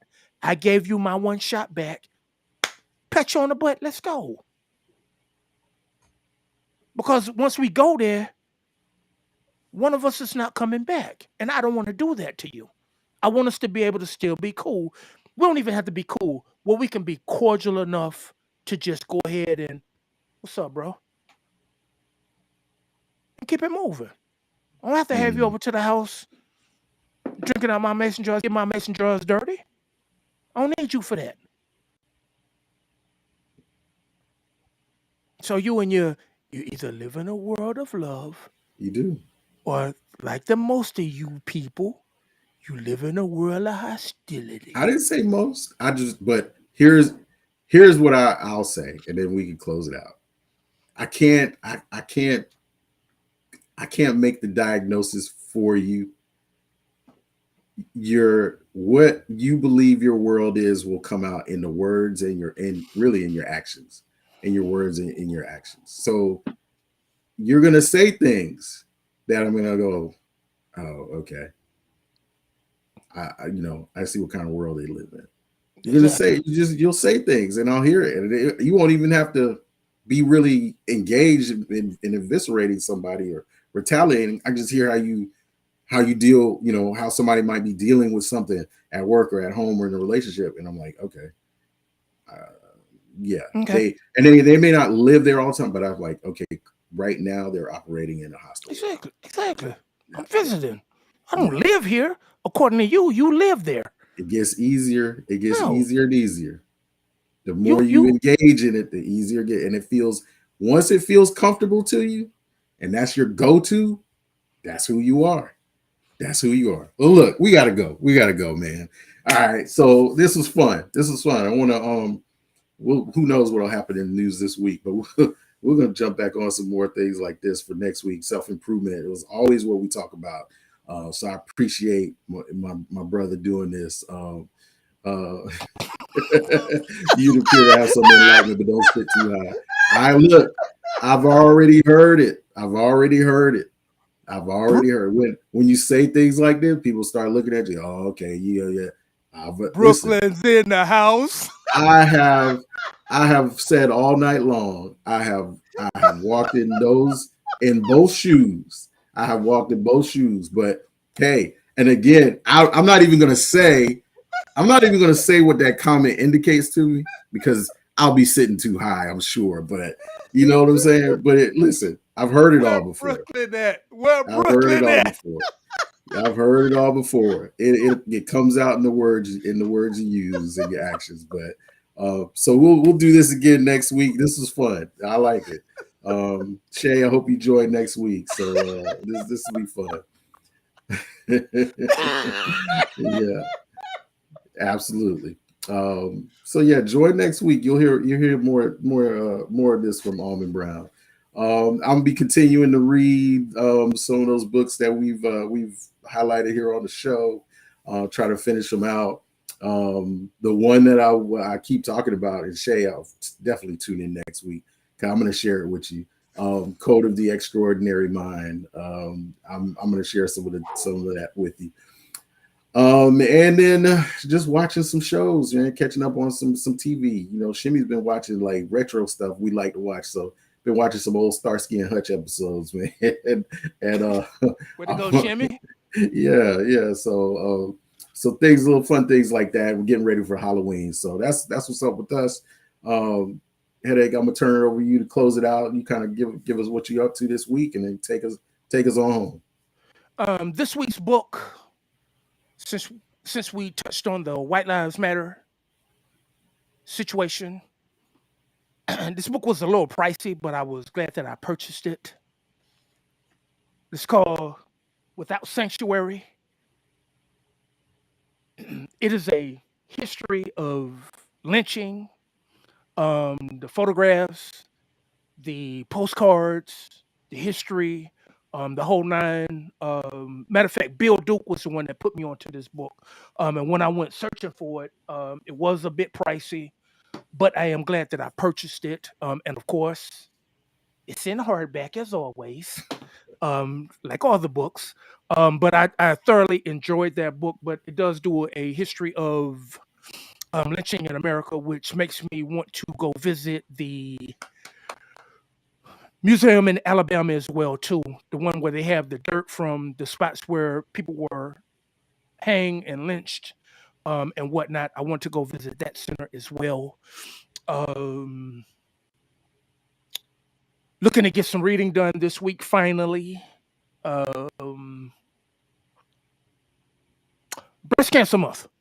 Yes. Favorite part of the year. But it is Breast Cancer Awareness Month. My theme to the ladies, a brush should not be the only thing supporting you. During the month of Breast Cancer Month, as well as on the outside, a brush should not be the only support that you are getting. I do hope that you all do have someone that is supporting and cultivating the person that you are, as well as the person that you want to be. In closing, as always, thank you all for hanging out with us. I know it got a little crazy in here tonight, but that's what I do. I do want to extend my party shout outs to my other two cast members, Connie and Wild West. Missed you all tonight, but hopefully the four of us will be sitting at the round table here very soon. I do miss you guys and hope that you guys are having a great and productive life. In closing, for the second time, thank you all once again. Be good. If you can't be good, be yourself. If you can't be yourself, be honest. And as always, shoot paper, not people. Thank you all. All right. Good night, everybody. Please record your message. Please record your message.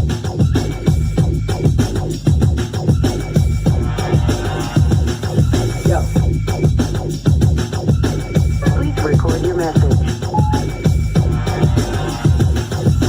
How we gonna eat, man? How we gonna eat, man?